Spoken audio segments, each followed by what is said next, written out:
বাংলাদেশ জামাত ইসলামের পক্ষ থেকে আমাদের তাৎক্ষণিক প্রতিক্রিয়া সম্পর্কে দু চারটি কথা আপনাদের খেদমতে আমি পেশ করছি।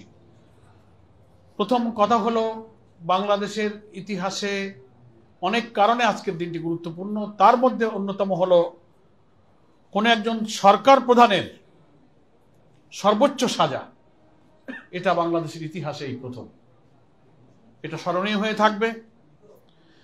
এবং আপনারা দেখেছেন, আমারও আজকে রায়, দীর্ঘ সময় ধরে যে বিচারকরা রায় পড়েছেন, সেখানে ফুটে উঠেছে যে অপরাধীরা কি পরিমাণ নিষ্ঠুর, ঘৃণ্য, প্রতিহিংসামূলক অপরাধ করেছে।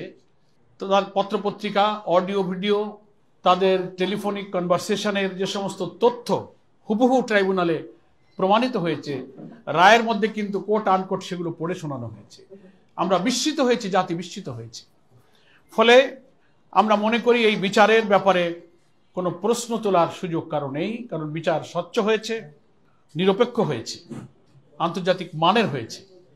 এর আগে মানবতা বিরোধী অপরাধের নামে জামাত ইসলামীর প্রিয় নেতৃবৃন্দের ব্যাপারে যে বিচার হয়েছে ট্রাইব্যুনালে, সেই বিচার নিয়ে শুধু বাংলাদেশ নয়, সারা দুনিয়াতে এটা প্রশ্নবিদ্ধ। আন্তর্জাতিক মানের হয়নি। সে বিচারের বাদী সাজানো, এজাহার সাজানো, মামলা সাজানো, সাক্ষী সাজানো, বিচারক সাজানো, রায় সাজানো, আদালতের চত্বর থেকে সাক্ষীকে গুম করা, বিদেশ থেকে রায় লিখে দিয়ে ডিকটেট করা, স্কাইপে কেলেঙ্কারি, সেই বিচার ব্রিটিশ আদালতে এরকমই একটা বিচারের জাজমেন্ট দিতে গিয়ে সেখানে বলা হয়েছে জেনোসাইড অফ জাস্টিস।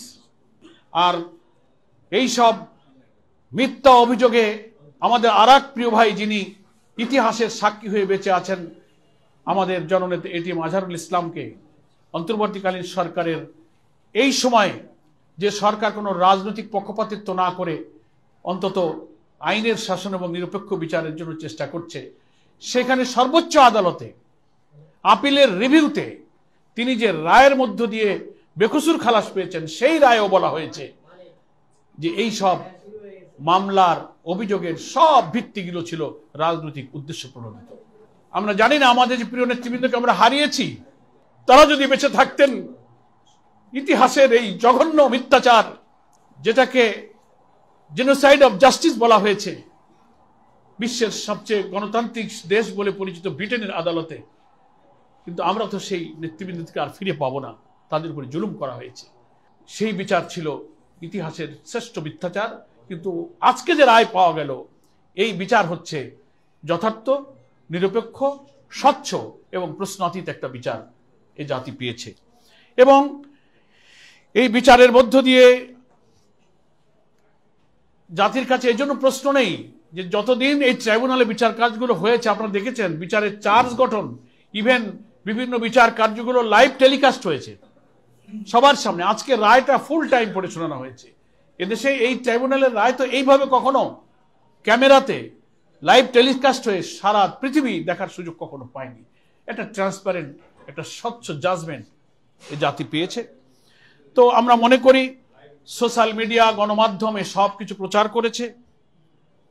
আজকে আমরা এতটুকু মন্তব্য করব, যাদেরকে নিষ্ঠুরভাবে হত্যা করা হয়েছে, আয়না ঘরে খুন খারাপি করে, ক্রস ফায়ারে বিভিন্নভাবে শেষ করা হয়েছে, পিলখানা, শাপলা চত্বর, আরো বিচার প্রক্রিয়া তো সামনে আছে।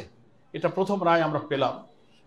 সেজন্য আমরা মনে করি সবগুলোরই নিরপেক্ষ, স্বচ্ছ বিচার হওয়া উচিত। আজকের রায়ের মধ্য দিয়ে অন্তত ক্ষতিগ্রস্ত পরিবারগুলো, যাদের পিতা হারিয়েছে, স্বামী হারিয়েছে, সন্তান হারিয়েছে, তাদের পূর্ণ ক্ষতির পূরণ হয়তো কোনোদিন হবে না, কিন্তু কিছুটা স্বস্তি তাদের হৃদয়ে এসেছে, একটা সুবিচার তারা দেখতে পেল।